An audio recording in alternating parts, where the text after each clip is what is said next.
What do we want, and how do we get it? What makes us come alive? Psychotherapy helps you find insight in your life. Psychotherapist Charlotte Fox Weber has always been fascinated by what our desires are and what makes you come alive and what motivates you. Weber shares her wisdom about inner peace, mental resilience, and growth in adversity in Tell Me What You Want. A therapist and her clients explore our 12 deepest desires. The book is an exploration of 12 fundamental psychological needs we all share, taking us behind the closed doors of therapy in 12 themed chapters. There are 12 stories that are told. This is not a self-help book, but it is a very interesting deep dive into the human conditions. Charlotte Fox Weber allows us to bear witness as she guides her clients toward profound insights, change, and growth. Through her compassionate telling, readers can understand and celebrate their deepest and darkest longings. Each one of us, at moments in our lives, can feel lost or confused, grappling with those big questions. We often don't know how to get what we want, or even what we want or desire. Yet we all share certain universals, such as to be loved and to love, understanding, to be understood, to have power, to acquire attention, looking for freedom. We want to be creative. We want to belong. We want to win. We want to connect. We want to control. And we want what we shouldn't want.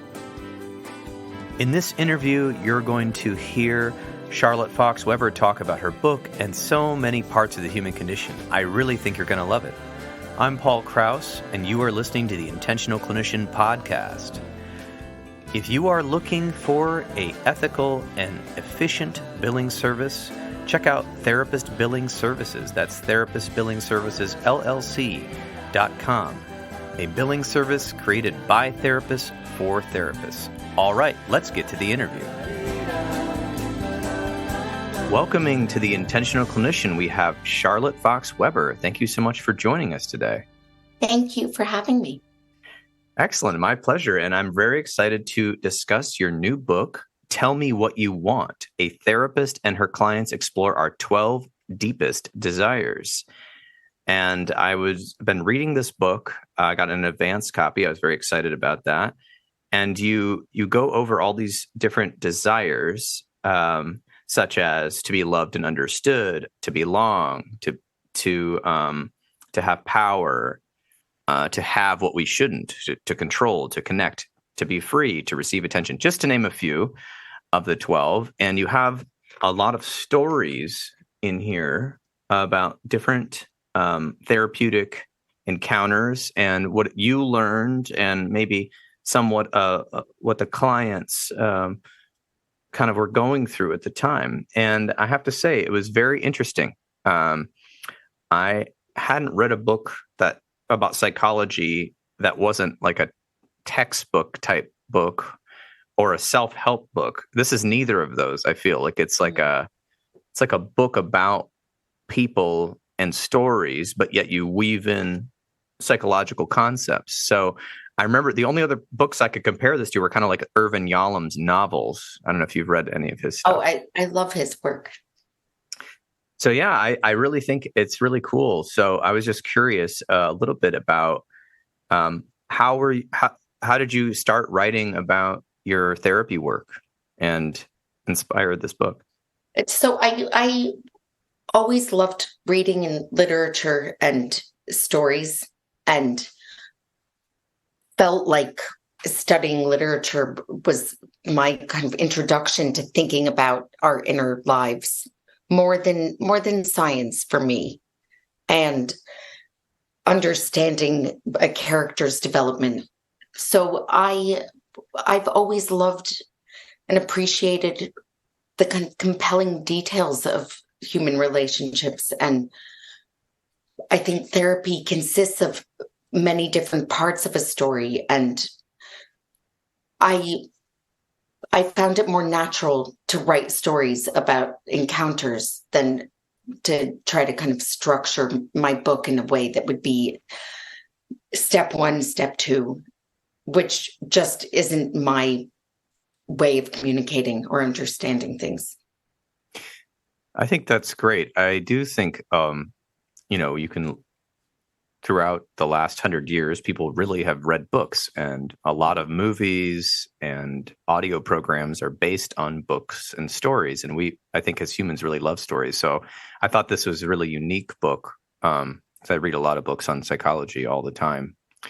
And I think the ideas of like these, you had observations from these clients. Obviously, you disguised their names and occupations, and you had quotes from them, and you had quotes from you, and you talk about when you were puzzled or how you were interpreting it, and then trying to figure out how they were interpreting it. And I think that's an interesting way of making meaning. And I think you can learn as a listener or a reader, you can learn from this book without feeling like you're reading a textbook. I felt like I was reading short stories. That's what I felt like I was reading.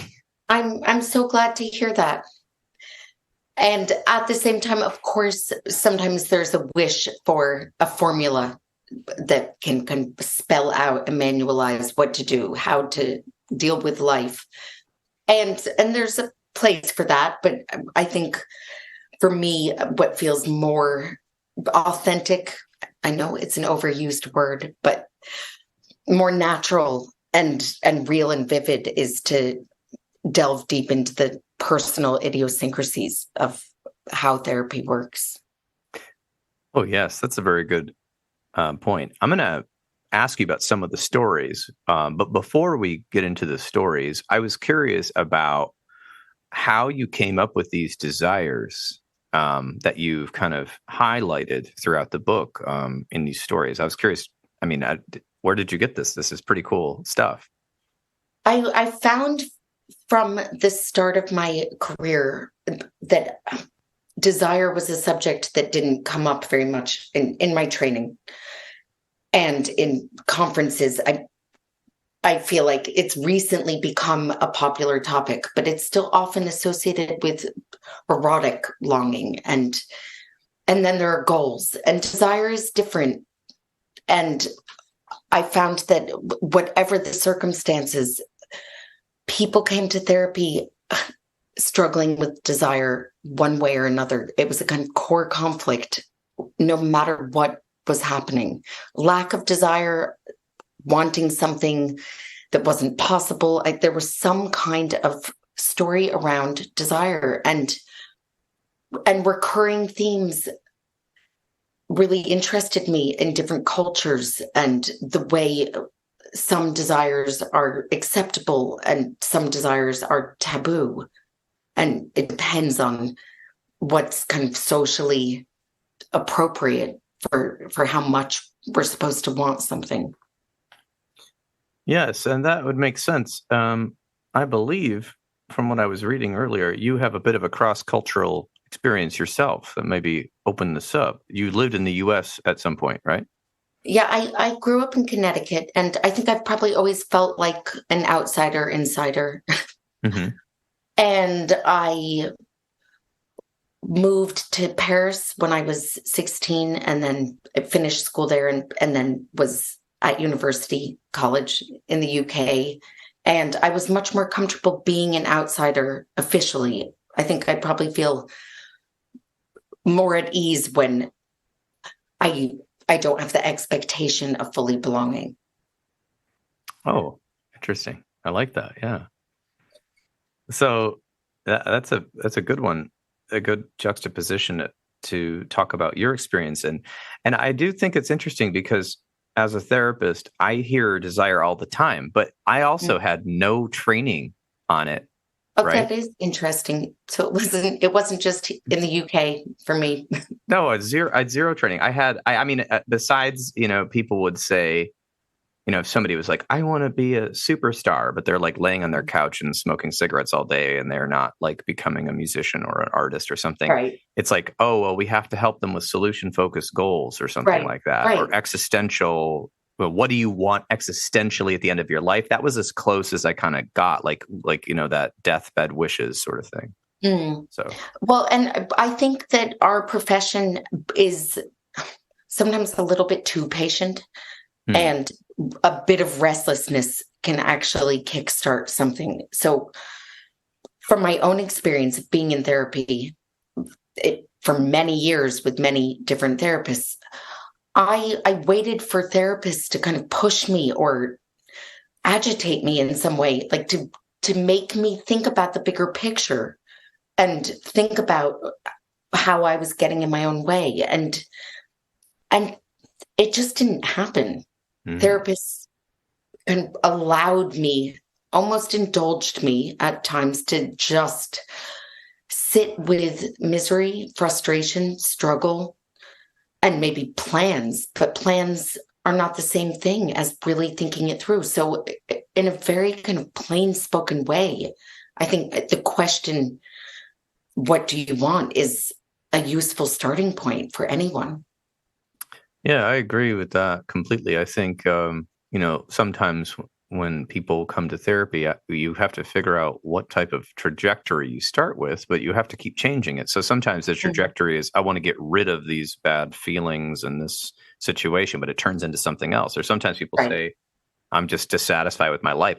I want to do this. So the language is there, right? But we work within the medical system, at least in the US and the UK, as far as I know, we have to deal with different like codes and we have to word things in a certain way. But with our clients, we have a lot more creativity because if you help somebody make meaning, in my opinion, and you help somebody get what they want, oftentimes a lot of the symptoms will go away. Whereas the medical model is like, focus on the symptom, focus on the symptom.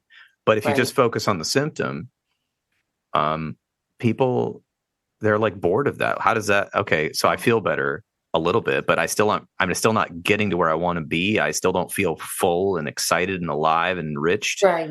And I think that's what you're getting at with these desires. It's like, if you really go for what you want, and you start making progress, some of this depression, some of this anxiety just naturally kind of abets, I think, because you've got something to focus on. Yes. And I think it's always a work in progress. We are in motion. And when we arrive at satisfaction, it's fleeting. And I think accepting that is also quite liberating, that it's not as if you have total, utter, permanent fulfillment and you know what you want and then you get it, the end. It doesn't really work that way. So I think reframing our attitude towards desire and embracing the motion of possibility is also quite life enhancing. Yeah. And I think what you just said, life enhancing, is because you're right. There's not like some static level we reach. We have to learn how to live with ourselves and our circumstances, or we need to change them, like that. And that involves desire and want, or a lot of pain until it pushes us to do something, right? So speaking of pushing us to do something, and I'm trying to remember what chapter it was, but there was a story about a woman who worked for this famous architect. And she is just really talented and really interesting person, also cross-cultural. Singh. Oh, yes. How do you say her name? Her name is pronounced Singh. Singh. Okay. And that was, let me see. I just found the chapter here. It's a chapter on understanding. On understanding. Yes. Thank you. And in that book, she works for this architect, and this person is sort of using her and her kind of like people-pleasing, perfectionist sort of persona and her lack of confidence to have her create all these projects. And he slaps his name on them, and he's the one in the famous magazines, and he's getting all the money, and she's getting paid all right, but she's just frustrated. And I think, in my opinion, I have no idea, but she seemed to like think their relationship was deeper than it was. And she seemed to put a lot of weight into his approval. And then throughout the story, you and her struggle a lot with trying to help her open up to becoming her own person. And what is she? I don't know. I don't know what it was so much there, but like, I don't want to narrow it down. But she went through this whole struggle because she was going to be featured in a magazine, and then he got wind of it and tried to and was like shutting it down because his ego was so strong, and she was like heartbroken or something. And that was only part of the story. I'm not giving it all justice, but how did you kind of like in the relationship? I saw you kind of push her a little bit, but you didn't like spell it out. You kind of waited patiently for her to kind of figure it out. How did you, what's your kind of take on how you handled her? It's really difficult at times to not be a know-it-all as a psychotherapist. And when I catch myself feeling like a know-it-all, I kind of interrupt myself and allow for the uncertainty that I don't know how things will play out. I think kind of making space for surprise and allowing for the struggle. It's a two-way thing, but there are times when I'm sitting across from someone and I think, oh no, I know where this is going, or this relationship sounds like a disaster, or of course this person is cheating on you. I mean, I don't know if you have those feelings also when you just have to hold back and allow them to come to their own realization. And then there are times where I think, again, restlessness can be useful. So I will intervene if I think this is actually a really unsafe situation, and I'm going to say what I see or what I'm feeling strongly. In the case of someone like Singh, she was so ambivalent for so long. People tend to be ambivalent about abusive relationships and see it in some ways and don't see it in other ways. And it was so important to kind of honor her individuality and autonomy and in making choices for herself. But it was also a lot easier for me to hear about this horrible sounding boss without this seduction. And I don't mean seduction just sexually, but when we're not in love with someone, it's a lot easier to be dispassionate and can be calm about it and not feel pulled in the same way. And I think that people, I have certainly experienced this myself, people get seduced by their jobs, by their bosses, by the company they work for. And that seduction is a very strong grip that is hard to walk away from. Yes, and I think there was so many layers of understanding. I felt like it was like a cascading waterfall because she had to understand herself. She had to understand the role her job played in her marriage, in her life, in her self-esteem. She had to understand her boss and his motivations. And she couldn't do that without the pain of trying something new, which was she put herself out there for a big project and she got accolades. Right. And I feel like she was struggling, like you said, ambivalent. She was going back and forth because, like, if she was going to be, this is my take, who knows? You got to read the book, people, if you're listening. But if she followed what seemed to be what people were asking of her, going, oh my gosh, we need more of you. Like, your work is amazing. Then inevitably she had to step into a little bit of a spotlight or have her name on something and not just his name. And then that would cause her old identity and her old role and her comfortable zone to crumble, but she didn't know if it would. Right. So she took a risk. And I think understanding takes great courage. And actually, I remember when my older child was 3 or 4 years old, and I said, do you understand about something? And he said, I don't want understand. And it really stayed with me because as much as we seek understanding, we also can find it really difficult and sometimes irritating. We don't want to totally see what's right in front of us. And it makes us have to deal with things if we understand something. So sometimes we're too exhausted to understand. Even if we're obsessing over something, we might still be kind of looking away from allowing ourselves to understand what's quite obvious. And obsessing can even be a weird kind of detour. Obsessing over something is still not thinking about that something in a clear way. And I think a lot of it is to do with ego when it comes to work. And someone like Singh and most of us are uncomfortable allowing for ego.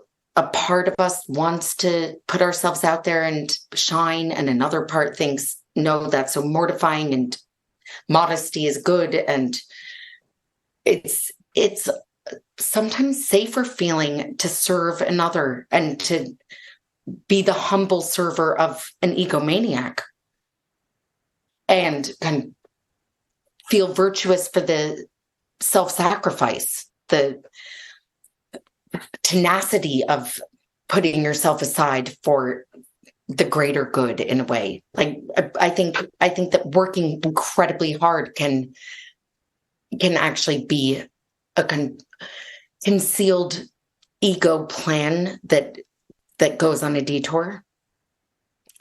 I like that.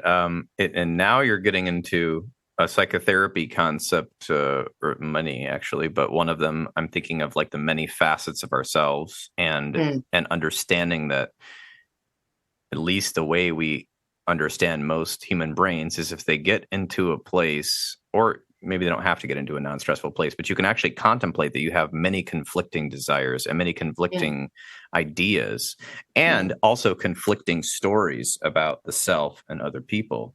And I don't know. I mean, there's so many things we could say about that, but I do believe humans, in a way, we're both seeking comfort and some sort of predictability, but we're also seeking excitement and change. And so these things kind of counter each other. And I think there's totally. And I think, what is that? Is that Thoreau that said, like, most men, was this like 100 years ago, whatever, most people live quiet lives of desperation where they never get to use their voice. Is that Thoreau or something like that? I love lives of quiet desperation. I mean, I don't love actual desperation, but it's a great concept to think about, and a struggle that I think we all go through at different moments. And so, go, keep going. Sorry. I think sometimes I get asked if it's really kind of terrible to have an identity crisis. And that's a question I get asked quite a lot. Like, there's this fear. What, am I having a complete identity freak out? Is this an existential crisis? Like, a dread of having a crisis. And actually, I think a crisis, as painful as it can be, is also an opening, and it makes space for possibility, and it's stagnation that's really the silent killer. And we all have stagnant time periods as well, but I think sometimes a crisis is a kind of startling wake-up call that actually something needs to shift. I agree. I think most people think they're coming to therapy voluntarily, but I don't really think it's voluntarily at all, because it's often some type of at least inner crisis that says, I need something different. So I need to seek a therapist, because at least I can talk to them, and I'm paying them money. So they're not going to tell anyone my information or judge me as well. Obviously, we judge sometimes to make sure we don't have to put you in the hospital, or, your life's not in danger, but trying to stay non-judgmental about our approach. And then that crisis leads to opportunity, and it leads to possible change, or at least a choice, where we might feel like we don't have a choice. And speaking of that, there was another story. There's so many good stories in here, but it was, I believe, in the chapter on desire, straight up desire, where there was this man who, my goodness, I don't know how to even comment, but he's married for a long time, and he's still married, I believe, according to the story. And he all of a sudden, in his later years, I think his 50s, I think it was, him and his wife stopped having sex, and he didn't want to like talk to her about it or something. He was like restraining himself. And so then he would go have sex with escorts and like sort of brag about it like a teenager to you. And then he would like just go back to his wife, and he was getting his needs met elsewhere, his desire to feel wanted, which was important to him. But yet he seemed unwilling to broach the topic with his wife, and he just sort of led this secret life. So I don't know. I was curious, how did you navigate your own feelings about his behavior? Because I felt like you really had empathy for him, and you didn't lose sight of the fact that even though he was acting out and sort of doing these sort of things that we would in society say are not a great idea, and cheating on his wife, that you didn't judge him or get angry and throw down the gauntlet. This will sound very controversial, but I think that infidelity is hugely stigmatized. And having an affair does not make someone a bad person, and not having an affair does not make someone a good person. But I think that there can be a huge amount of shaming around this issue, and then righteousness and defensiveness and avoidance from people who don't want to sully the picture they have of themselves. And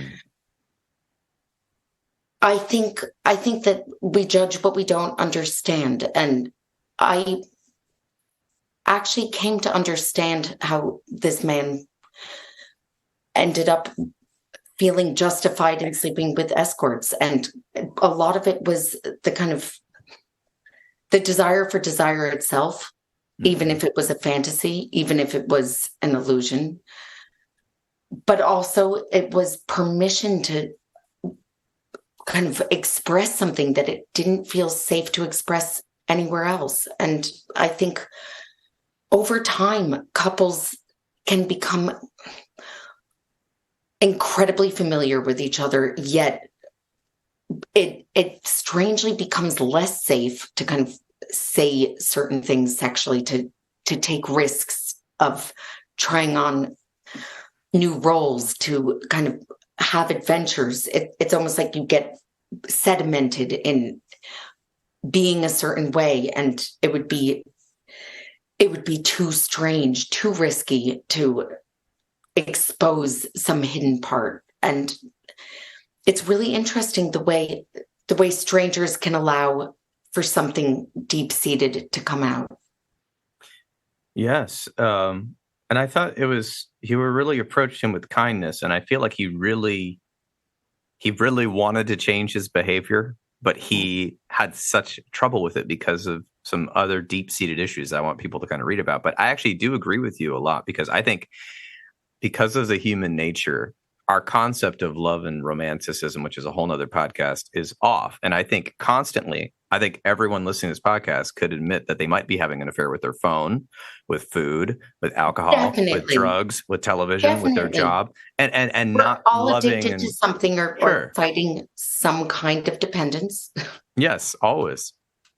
So I think, looking at it that way, you're able to kind of step past the societal, breach, so to speak, and kind of really got down to, I think you pinpointed, I can't remember exactly, but you started pinpointing like when this started, and it had something to do with his mother, and he kind of didn't want to go there, but you were kind of pulling it out, and I feel like he finally felt like he had a choice. And I think before, in the beginning of the story, he felt like he was compelled to do this, and he had to tell you about it. And I felt like towards the end, he felt like, okay, I could do something different here. Yes, he was able to have oversight and clarity about his choices and understand his priorities and values.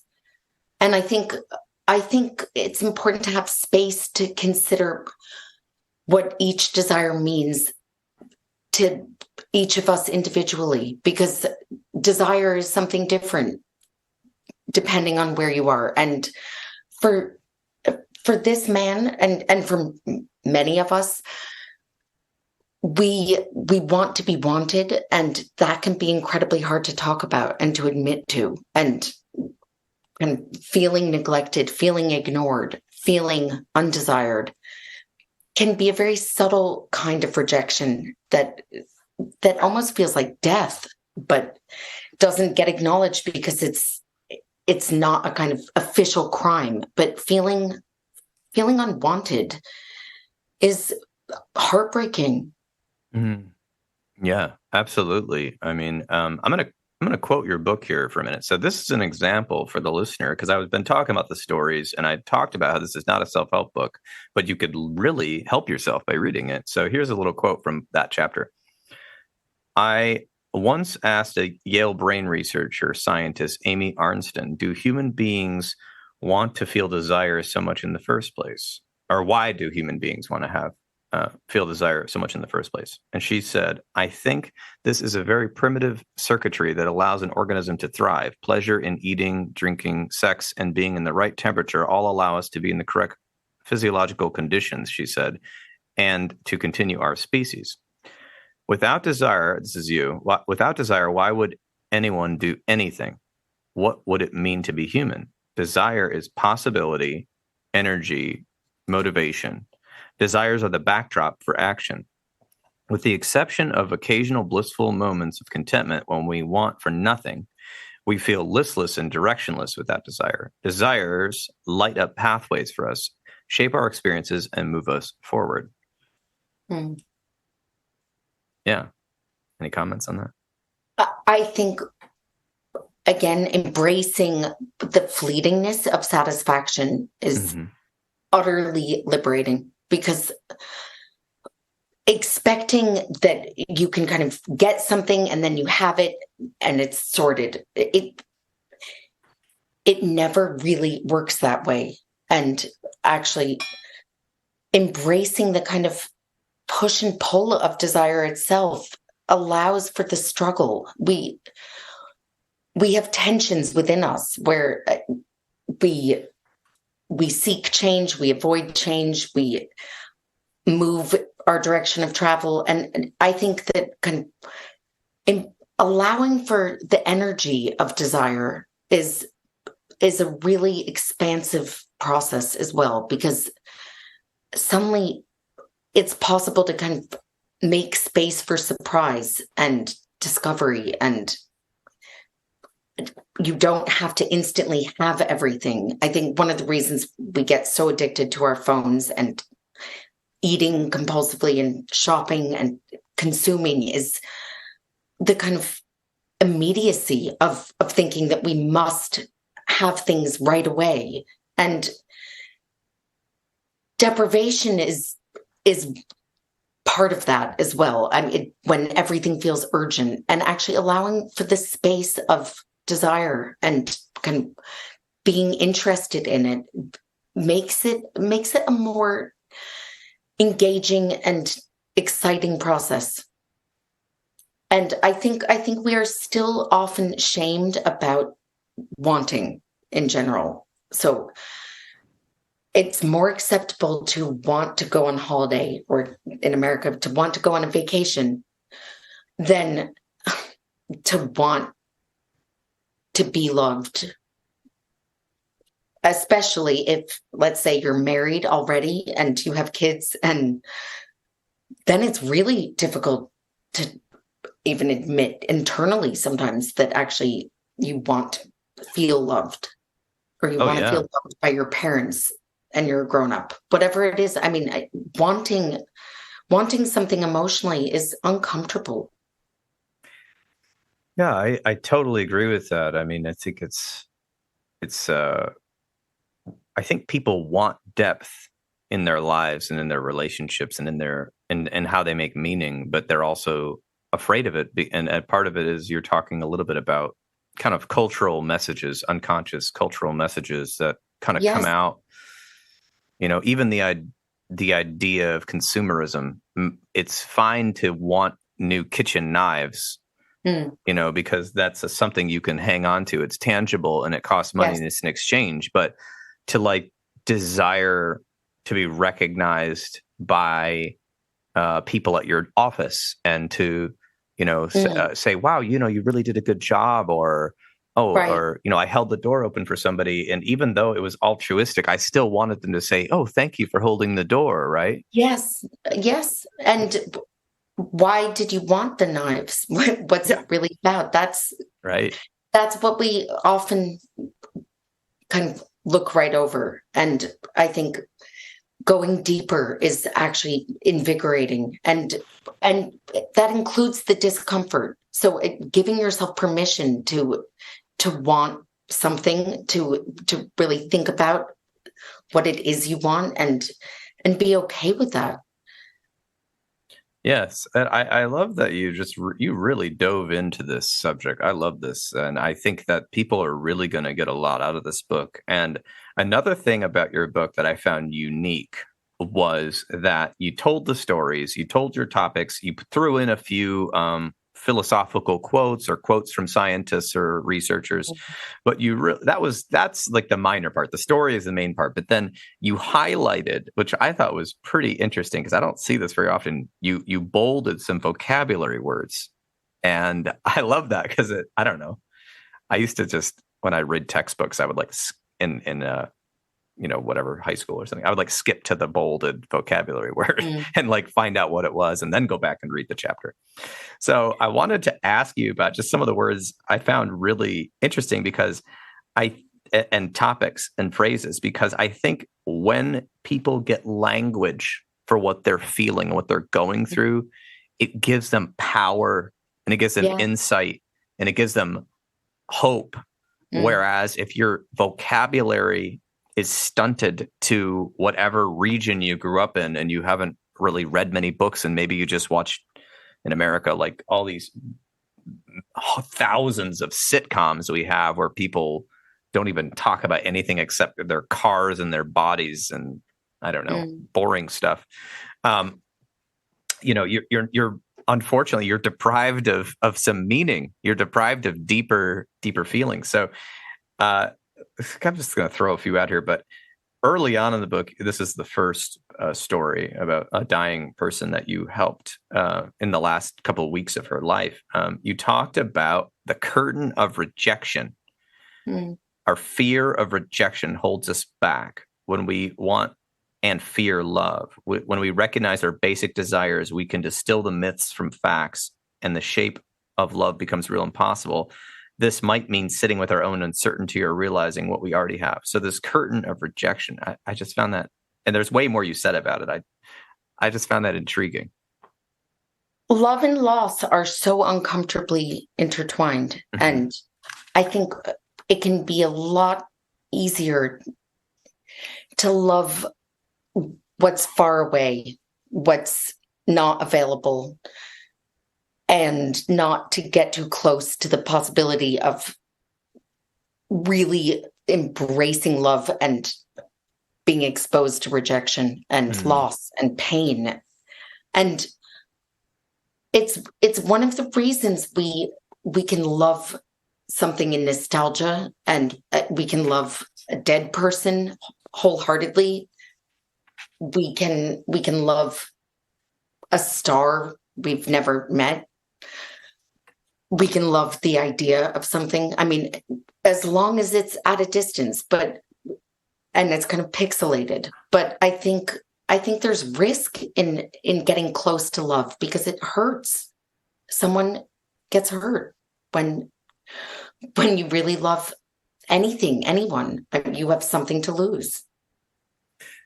Yes, that is very cogent information for people. I think I see that a lot in therapy. People will say, here's my list of things I want. This is not the symptoms I want to go away, but this is the list of things I want.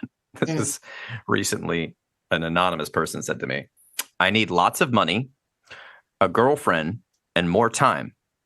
And I said, game, let's work on it, dude. Like, let's do this, right? But what order, what priority, and what are you willing to do? Because if all of these things could be attained, but we have to figure out why and where and what.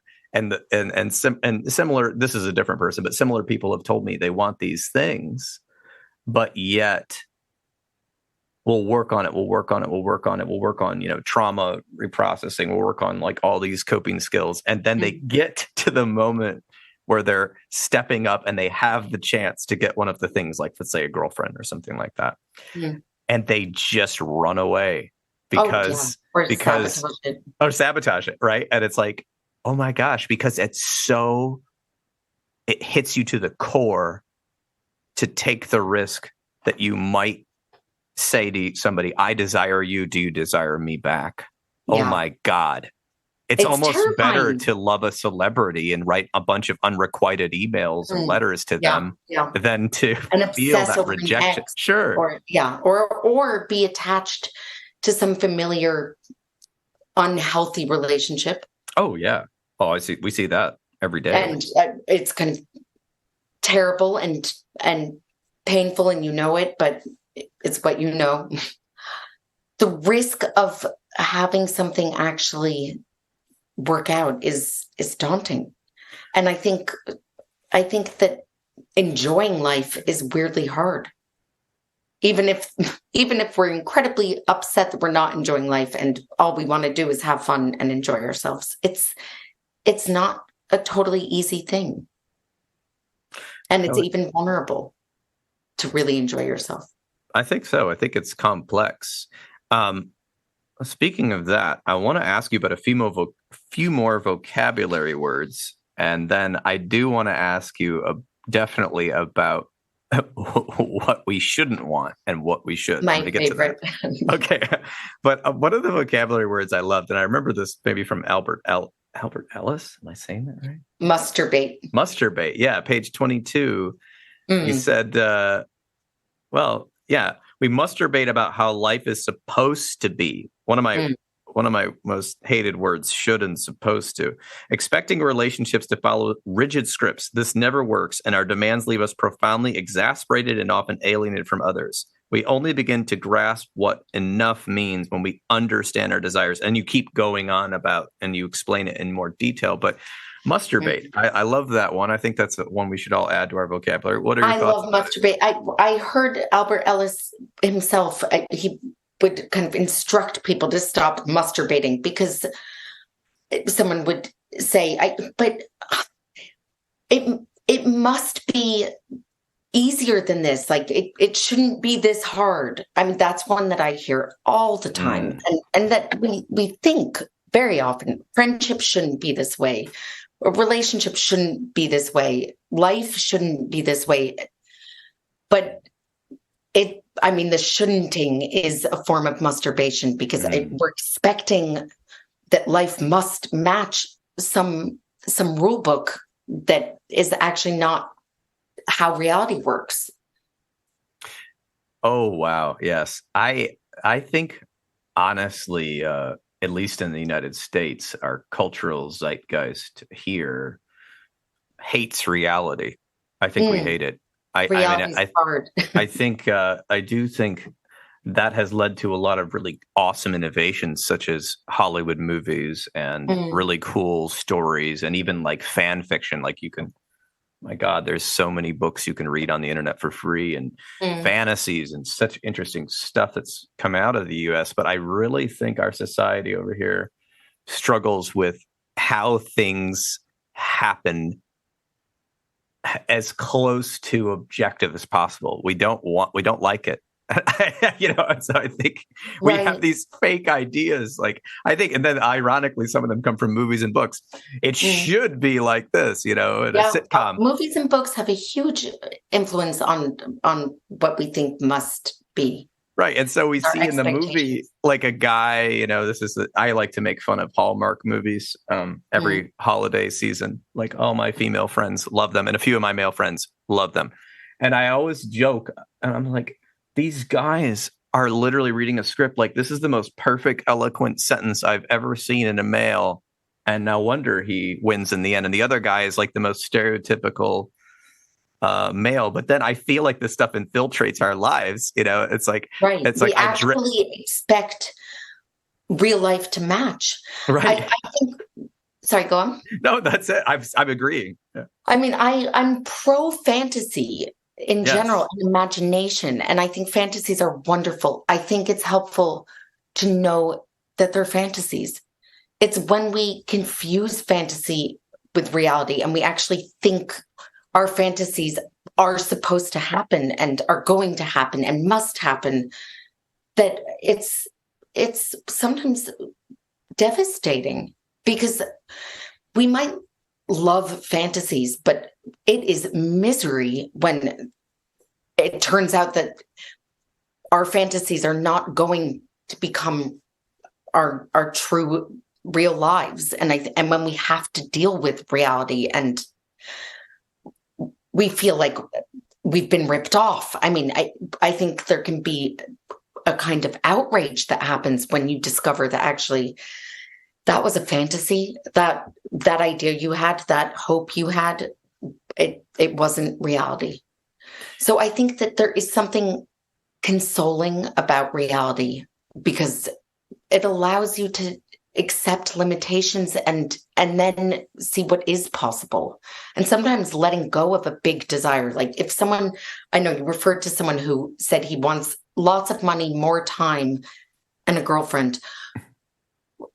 Let's say that he actually doesn't have the option of more time, which is often the case. I mean, very often we want to live forever or be a different age or look different or be in a different situation entirely. I mean, if it isn't possible, I think recognizing what isn't possible can be a tremendous relief. I agree. And I think that's how I've noticed people learn, is through trying things out. So it's like the desire and the hope drives the idea and the creativity, but then you have to put the creativity into action and see how the world or the universe or people respond to it, so you can get feedback. And oftentimes we learn through failure. Right. So like all of us probably went through something, and like when we were young, like we fantasized about somebody in our class that we wanted to fall in love with when we were like 12 years old or something. And then when we actually tried to date them or something, it went horribly wrong in the lunch, room or whatever. And that's how we learned who we actually might love, like step by step. And that's, where dating comes in, or friends come in. We have this idea that this is gonna be our best friend, and younger children like to say, this is my best friend. We're best friends forever. Best friends forever. And then when you're in your 40s like me,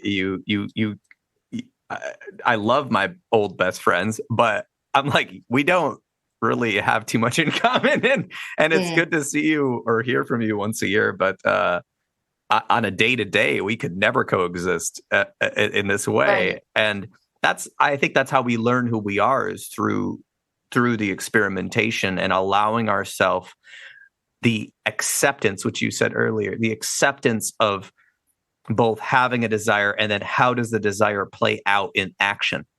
Yes, because clarity is kindness. It's kindness to ourselves as well. So if you want to be a professional dancer and you're in your 50s and it hasn't happened, holding on to a rigid script about how one day it will happen, it's torture. And actually something else is possible, but making adjustments, kind of negotiating with ourselves, with our own dreams and visions of life, making space for the twists and turns, rather than thinking we have to obey the masturbating fantasies from long ago.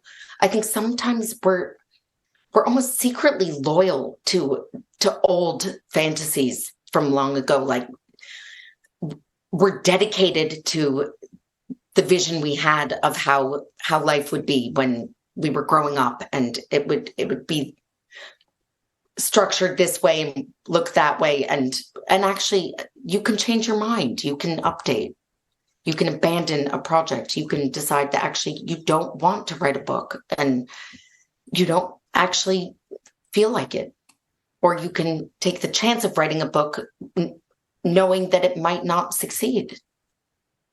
That's a That's a good one. You know what?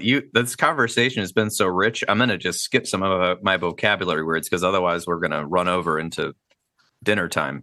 But Okay. insight as defense, limerence, really cool words. I really think people need to learn or to read it to get the full effect, because a podcast is like a cheese tray at the grocery store. It's pretty nice to have a piece of cheese, but it really goes better when you have crackers and some time to sit around and have a glass of wine. So I think that's why they should read the book. Go ahead. Well, insight as a defense, something I am guilty of. Yeah. And I am willing to be called out on it, but it's such an easy kind of clever trap when you can talk about issues and make links and have a sense of why something is the way it is and nothing changes. And this is where I think psychotherapists could help people by being kind of provocative, by being openly impatient at moments. Because if you're working with someone who is really good at therapy and really not good at life, that's not enough. And I think insight can be a way of avoiding taking action. So I think recognizing it, that just because you can see the link doesn't mean problem solved. Oh, yes. You got to get messy. We can all sit there with our pipe and our professor hat, waxing poetic about how things should be and how things could be. But if we don't actually take our hat off, throw our pipe down and get out there and get messy, nothing does change us. And I think as a therapist, I love this technique I learned from the Ericksonians,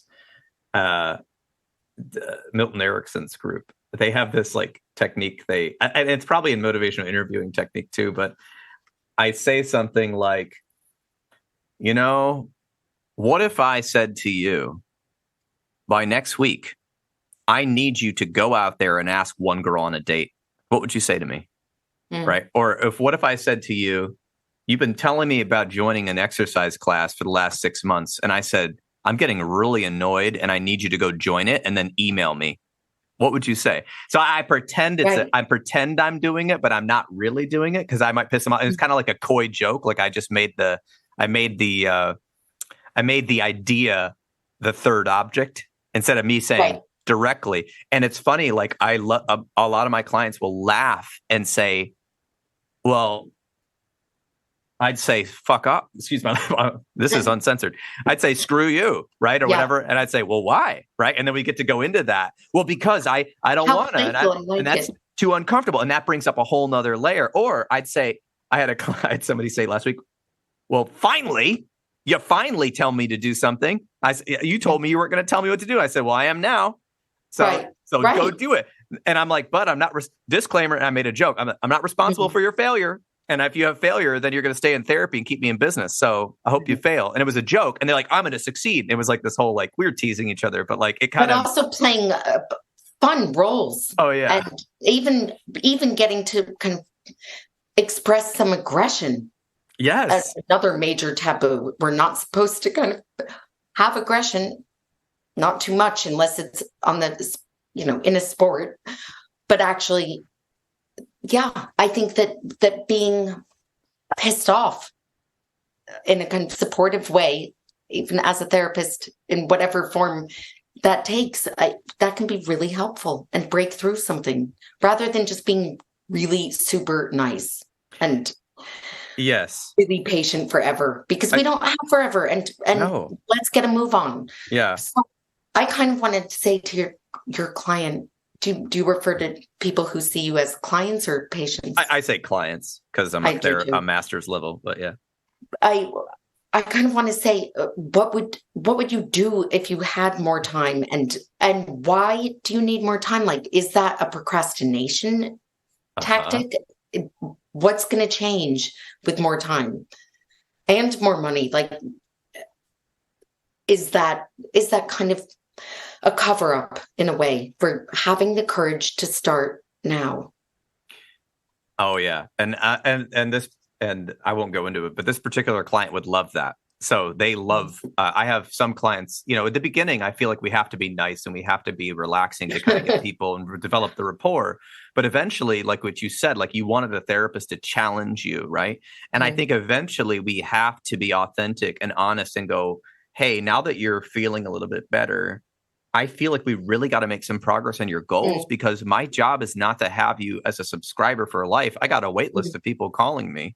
I got to get you loving your life and get out there, even if, like you talked about, even if it's post-traumatic growth, even if something horrible happened to you or your family or whatever, and we're now helping you repair your entire psyche, I still want to get you enjoying life as much as you can, despite tragedy, and I feel like we have to eventually get bold. Or what are we doing? Why are we? Are you just paying me to be like a nice friend? I almost turn into a robot, right? Oh, that's so difficult. Oh, that's so difficult. And if I don't ever challenge your behavior, right? Yeah. And that's the thing.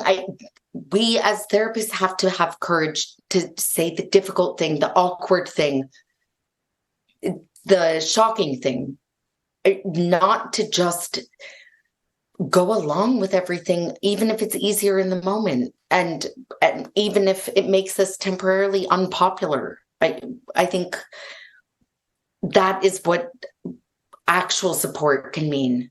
Yes, because if you actually care, which we do, about our clients, at some time we have to take a different tactic. And so, and that spurs a crisis, or that spurs desire, or that pushes them to actually start approaching all the things they said they wanted, all the things they said they wanted to get rid of, all the things they want to gain. So you go over so many concepts. You talk about Alice Miller, you talk about post-traumatic growth in this book. You talk about dealing with change and how intricate it is. But there's a topic I want to really get to, which is what we shouldn't want and what we should. And can you kind of elaborate on this topic? And I kind of talked about it a little bit, but you talked, why do we want people out of reach? We don't believe that we deserve reciprocal love, or are we afraid of vulnerability? There's so many ways, like people want something that they shouldn't, quote unquote. Can you talk about that? Any angle you want? From the time we are socialized to speak and to go to the bathroom, we are kind of constantly navigating the rules of desire, and we go around desire. So a child will say, I want milk. And then at a certain point, that is no longer cute. And I would like water. And then it can even get to the point of pretending not to need to go to the bathroom because you don't want to kind of annoy people. And if you're a real people pleaser and don't want to kind of ever be demanding, I think that we're always negotiating what is permitted, what's okay, what we should want, what we should be, what we should feel. And then there's this other kind of scandalous underground part of us, our shadowy side. And that is thrilling and terrifying. And we should marry this appropriate, suitable, healthy person. We should not be sexually attracted to someone who is not acceptable by other people's standards. But I mean, that is where the thrill can also be. So I think that there is something about danger and desire that sits uncomfortably nearby. And we love getting close to crossing the line, and we might not cross it, but I think it's also why we can be drawn to transgressive art. And with all of the discussion these days about the artists and whether the art should be canceled if an artist's personality turns out to be horrendous, I think actually it's not despite the kind of darkness of the artist's personality. It's often because we secretly admire the limitless boundary pushing in the work of someone like Picasso and Lucian Freud. And I think it's really difficult for us to get comfortable with that scandalous part of ourselves. But that is the best part to really explore, not necessarily act out, but like if you have the fantasy of actually disliking someone you're supposed to be very fond of and you feel aggressive rage, allow yourself to understand what that's about rather than pretending to be pure and thinking that you only have good thoughts.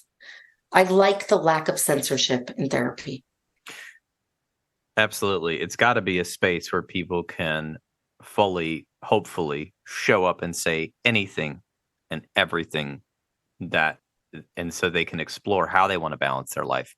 Because to be honest, a lot of famous artists, musicians, video producers, movie actors, look at the whole host of historical figures that ran armies or ran countries. If you look at their lives were, in terms of modern psychotherapy and what we call health and wellness, horribly unbalanced, totally, possibly like pathological in one way or another, right? And at least in the U.S. and probably the U.K., since we're a little similar, we are obsessed with reading and watching and learning about these lives because perhaps we are, in maybe good ways, trying to be healthy and not, do these heinous things, but also because maybe we're a little jealous that they're out there, and actually, doing crazy things. And then we say, we act surprised, like, I'm sorry, this rock star who travels around the world for 20 years making millions of dollars didn't have 55 affairs. Like, we're surprised at this. Like, this person, if you listen to their music, they sing about it, So it's like, and we all get to have our reactions to their art, and and some of these people have done horrible things to other humans because their mind is in the art or themselves or whatever, and they sort of don't treat people nicely, and that's not good. But at the same time, it's part of the human experience, and I think perhaps that's how they were partly their horrible, unbalanced lifestyle, according to psychotherapy, is possibly how they came up with these books or these songs or these artistic movies that challenged and stuck out to us in our culture and have stood the test of time because they're just so different and so unique and so weird. I don't know. That's my thought. What you've just said is it's so incredibly powerful. And for me personally, as well as professionally, I have just written a piece that is in Time magazine about this very subject, about wanting what I shouldn't, and an artist who I was involved with almost 20 years ago who was abusive, and my mixed feelings. But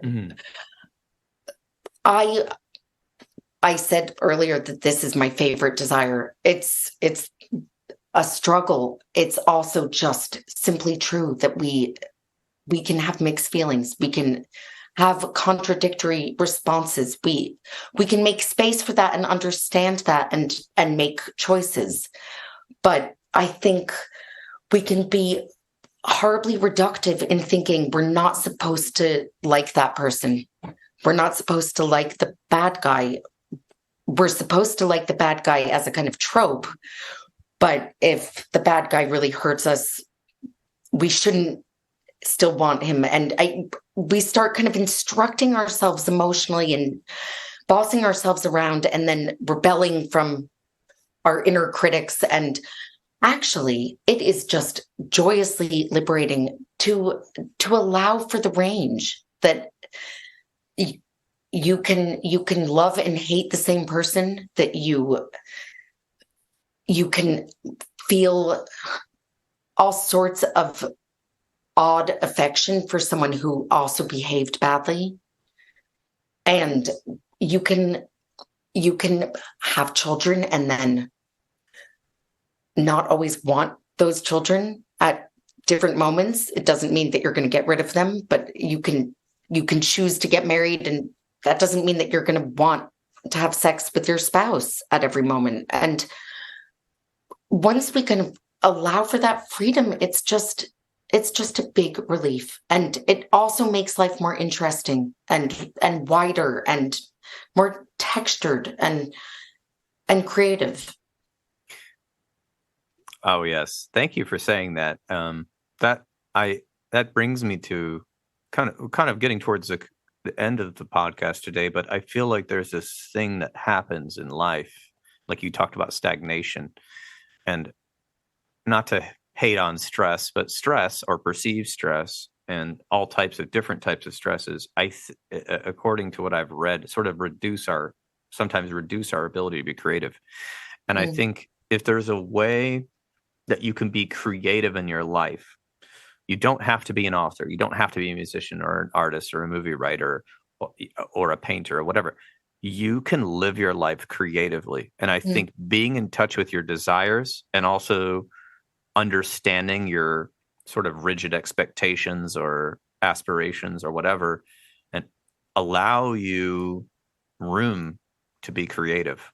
And if you can be creative, then you love your life, whether you're a janitor at Safeway or a secretary or a writer or a teacher, and being creative. Those moments allow a lot of these 12 desires to come through. Yes. And I think, for the listeners, you can be creative wherever you are, but you've got to figure out the barriers to it. Mm-hmm. And also, as adults, we have to insist on it, on playfulness and creativity, because it stops being encouraged. And then we might kind of try to do a tick box exercise of doing a ceramics class once in a blue moon, or put too much pressure on ourselves and think, no, I'm gonna write a book in one burst when I quit my job and live in a log cabin somewhere. And it doesn't always have to take on an extreme form, but in modest, everyday ways. Creativity can be how you set the table, or experimenting in how you prepare a meal, and how you use your words in a conversation, and in therapy, and in the way you engage with a friend, even how you think about a problem. So I think it's that individuality that I keep saying freedom, but that kind of stretches us to be unique in a certain way. Yes. Yes, it's very profound the way you've put that. Well, I think we could probably talk for 2 more hours, but I'm going to probably get to my final question. But first, an observation, which is I really loved, and that's why I'm going to keep this book on my desk. I love that you have this glossary in the back, another textbook thing that I have not seen in a book in a while that wasn't a textbook. But you have all these terms and define, and then you can go back and see where they are in the book. And I really enjoyed coming up with words as well. I love that. Playfulness for me. It's fun because they stick.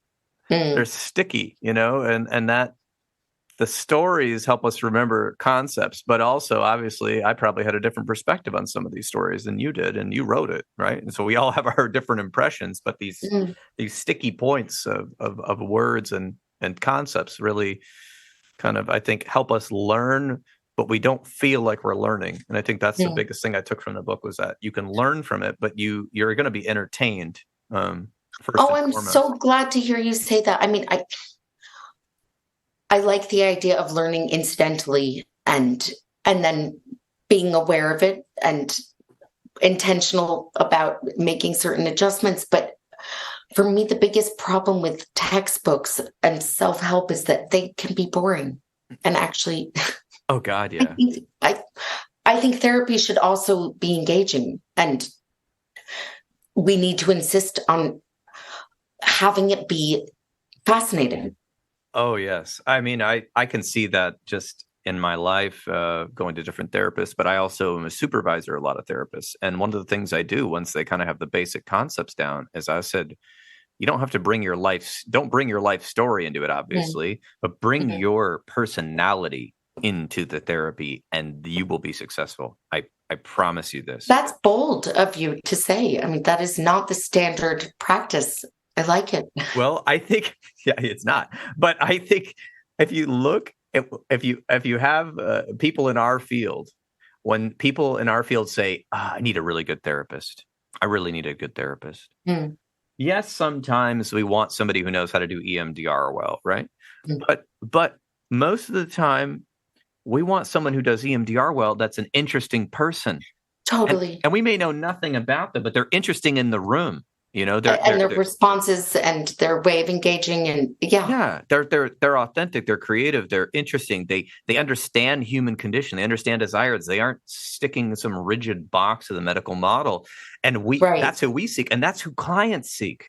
I mean, you know, when you write a little profile for, you know, advertising or counseling practice, a lot of the first drafts of the therapist will be so sounding like some sort of, you know, grad school 101. Life can be hard and I can help you through being stuck. And I said, no. This is a good sentiment, but you know, what the heck are you passionate about? Who are you passionate about helping? What problems are you helping about? And what do you want to see for your clients? And don't hold back. Oh my God. And when people write, the more bizarre and the more out there the profile, the more, and I see this from the website, our website and other websites, the more people are just hungry for that. Oh my God, somebody who wants to help me, who's trained in the science, but is just, they really are passionate. Oh my God, I want to see them, right? And that person has a wait list of, you know, 6 months or something. So,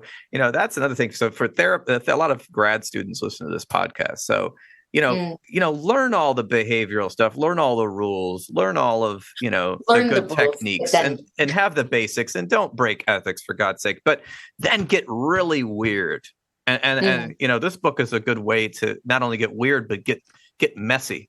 You know, you get really messy with desire, and I think understanding that and stop lying to yourself if you're a therapist. Like you have desires, and don't, you know, give me these pat answers. So that's what I want. Yeah. I want the listeners to hear. I like that. Yeah. I really enjoyed and struggled with discovering how many layers of self-deception I've had over the years, because we're all hiding and showing parts of ourselves, but kind of camouflaging other parts. And psychotherapists absolutely can hide. And I've hidden by looking at other people more comfortably than myself. And I think that confronting self-deception is really exciting, actually. Oh yeah. And playing with it. I have my favorite self-deceptive, you know, parts that I like to put on purpose, you know, during certain times in my life, as long as I know that I'm doing it, right? If I don't know I'm doing it. We all have a false self that we put on, and sometimes it works for us, and we shouldn't always be authentic and radically honest in every situation. I agree. I don't have the energy for that, to be honest. Right. And it might really just get you in trouble and be unpleasant, and yet it's helpful to know that you're faking it. Oh, absolutely. And definitely it doesn't really work out well when I fake it. But you know what? Sometimes it helps me with time management and things like, who knows, whatever, you know, things like that. It's really relatives. Wonderful to call yourself out for faking it in therapy as well as a therapist. Oh, completely. Completely. You know, and being that honesty is what brings the depth. And that's why this book reminded me of Irvin Yalom's work, because in his books, he goes so deep.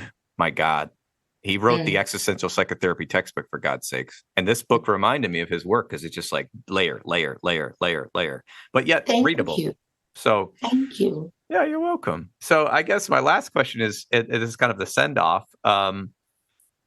What have you been learning now that you wrote a book and it's, you know, published around the world and by Simon and Schuster? You know, what are you learning through this process?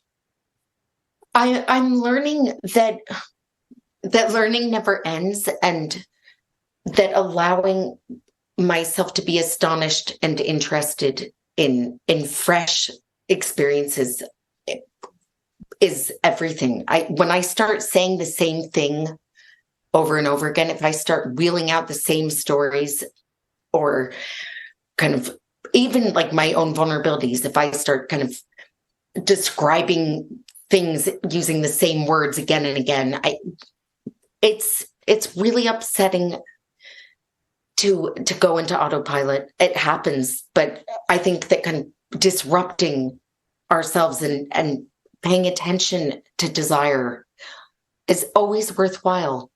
And again, that includes the deprivation. Like if you face that actually you are in love with someone, and you're in love with someone who does not love you back, it is worth facing it. And it stretches you. And now I feel like I'm hiding again because I'm now making it you and not me. It's okay. It's okay. I think you're trying to talk to the audience. Yeah.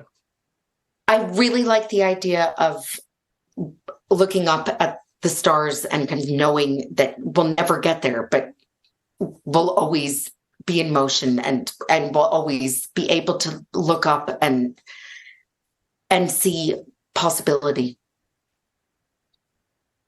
But the idea of a fulfilling life, the thing that I realized when I completed this book was that fulfillment is it's something to pursue. It's not something to have. Mm-hmm. Mm-hmm. There's no there. Yes. Yes. Wow. Wow. I don't think I knew that before. I think I had some kind of embedded fantasy that I could find fulfillment. And I think having a fulfilling life is absolutely worthwhile. It's just, it's not a final destination. Right. Yeah. And yeah, I think that's profound and true, because everything is, I mean, this is both a good and terrible concept, that everything is somewhat temporary, right? Yes. So, and it's relief at times, because sometimes, like back to Singh and her boss, sometimes you can realize that actually you wanted to do something then, and you no longer want that same thing, or you want something different. You can change your mind. Yeah, it's a relief. The desire, it's permanent. I mean, temporary, and your circumstances are temporary. And it's kind of scary, but exciting. Yeah, it is. It is both scary and exciting. And to live in that middle space, which you said is like we're always learning, I think is both frightening but yet invigorating. And I love that, because I've always said the more I learn, the less I know the less I understand that I know nothing.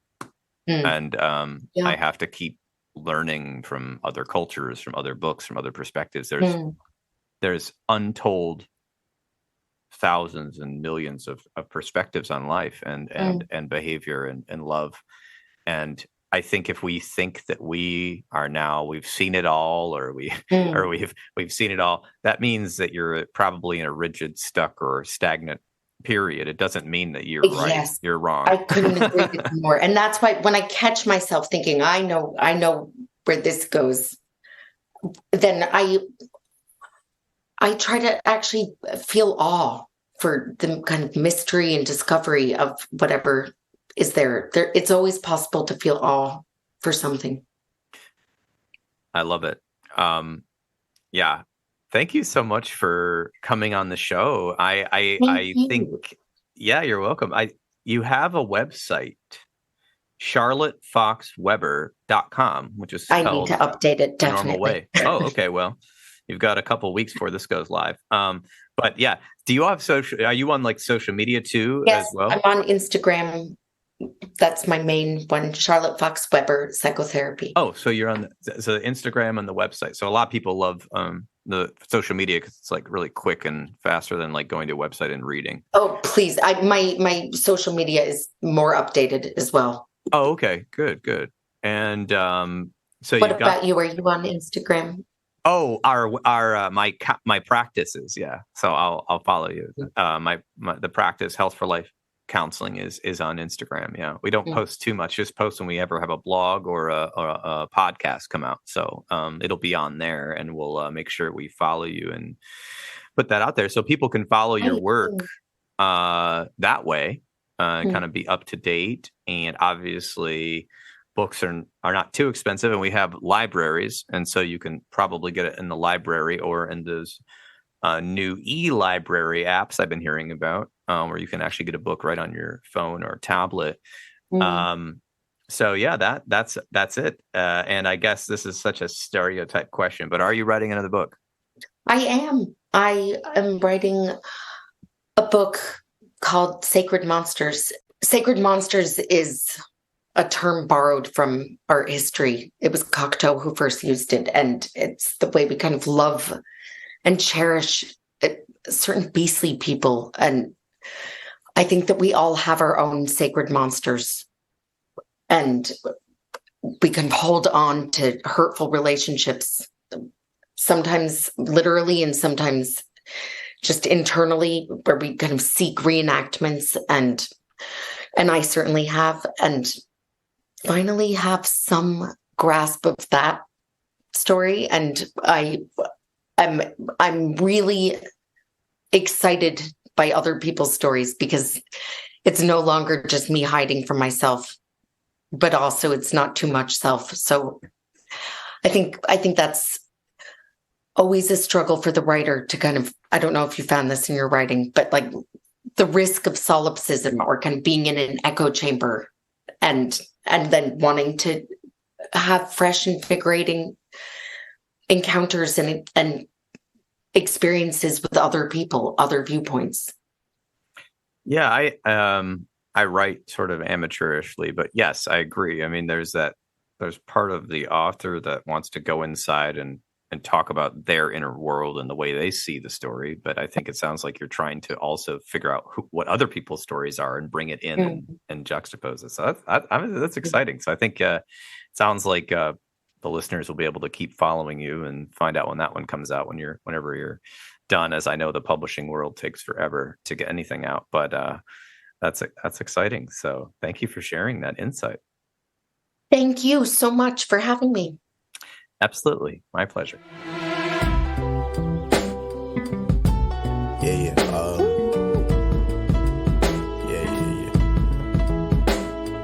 That's the way every day goes. Every time we've no control. If the sky is pink and white, if the ground is black and yellow, it's the same way you showed me.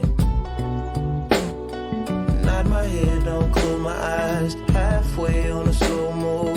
It's the same way you showed me. If you could fly, then you'd feel south. Up north's getting cold soon. The way it is, we're on land. So I'm someone to hold true. Keep you cool when it's still alive. Won't let you down when it's all ruined. Just the same way you showed me. Showed me. You showed me love. And there you have it. This has been another episode of the Intentional Clinician podcast. If you're enjoying this show, please share it with people you know. I would surely appreciate it. Or take just a minute to give us a rating on iTunes. As most of you know, I am passionate about preventing future violence in the United States. My colleagues and I have started a nonprofit called the National Violence Prevention Hotline, a 501c3 organization. We are endeavoring to gain funding and collaborators so that we can start a 24/7 hotline and chat line to reach potential perpetrators before they act violently. It is a bold effort to save lives and curb violence by working to connect with potential offenders while they are in the planning stages of violence, help to de-escalate them, and provide resources so that they can get appropriate professional help. The National Violence Prevention Hotline is looking to open up a conversation about violence in society, the causes, and the solutions. You can learn more by visiting our website, www.violencepreventionhotline.org. Join us online by signing our petition on the website, sharing the website with your network of people, donating to the cause if you like, and you can now even write your congressperson from our website with a simple form. I've said it before and I'll say it again. If you are a therapist looking for ethical and excellent medical billing services, check out therapistbillingservicesllc.com. That's www.therapistbillingservicesllc.com. Billing services created by therapists for therapists. If you're looking for an EMDR International Association consultant, I am a consultant and I can provide you the 20 hours you need to become EMDRIA certified. I have groups online and in person, and I do individual consultation. Just send me a message at the website and I'll get back to you. If you want to get trained in EMDR therapy, check out the great training opportunities with EMDR Training Solutions. I've worked with them before and they are phenomenal, so register today. If you are in need of counseling, do not hesitate to make an appointment at a local counseling center in your area. You can also make an appointment with the excellent clinicians in the Grand Rapids, Michigan area at Health for Life Counseling and the Trauma Informed Counseling Center of Grand Rapids by visiting www.healthforlifegr.com. The recording you just listened to consists of the personal opinions of Paul Krauss and his guest, and while these are based on the literature they have read and the experience in their fields, this should not be viewed as a definitive opinion on any subject. Listening to this podcast is not a substitute for treatment. If you're in a crisis, please dial 911 or the National Suicide Prevention Lifeline at 988. You can also text 741-741 and a live trained crisis counselor will respond. Did you know you could support your local bookstore by shopping at www.bookshop.org? You can order from the comfort of your own home online while supporting local brick and mortar businesses near you. If you are a therapist and you are not a member of your national or local therapy organizations such as the American Counseling Association or the American Mental Health Counselors Association, please get involved. At least pay the dues. It will help the lobbyists in our field keep us from becoming gig workers. And of course, there's the bonus of increasing mental health education around the United States and helping people understand what counseling is and promoting best practices within our profession. Until next time, I wish you all a safe and peaceful week. Self-control, and you made me lose my self-control, my self-control. Keep a place for me. I'll sleep between y'all, it's nothing. Keep a place for me. It's nothing, it's nothing. It's nothing, it's nothing.